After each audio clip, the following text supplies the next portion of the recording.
All right, so let's get started here with objective 6.4. So we're going to begin with the muscles of mastication, which are the masseter muscle, temporalis muscle, lateral pterygoid muscle, and medial pterygoid muscle.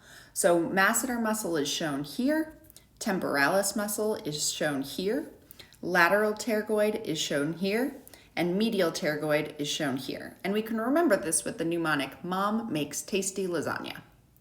Moving on to the muscles of facial expression, we have the frontalis muscle, which elevates the eyebrows and wrinkles the forehead. We have the nasalis muscle, which flares the nostrils up and out. We have the orbicularis oculi, which closes the eye. We have the zygomaticus, major and minor. Major is shown here in green, and minor is just below. These are used for smiling. We have the buccinator muscles, which are used for whistling, blowing, and tensing the cheeks. We have the orbicularis oris, which is another round muscle, which is used for closing the mouth and puckering the lips. And we have the platysma, down in the neck, which tenses the neck skin.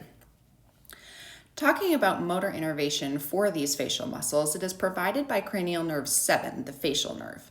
So as the facial nerve comes to the surface, we have these auricular branches, we have the temporal branch, we have the zygomatic branch, we have a couple buccal branches, and we have the marginal mandibular branch, as well as the cervical branch coming down to the neck.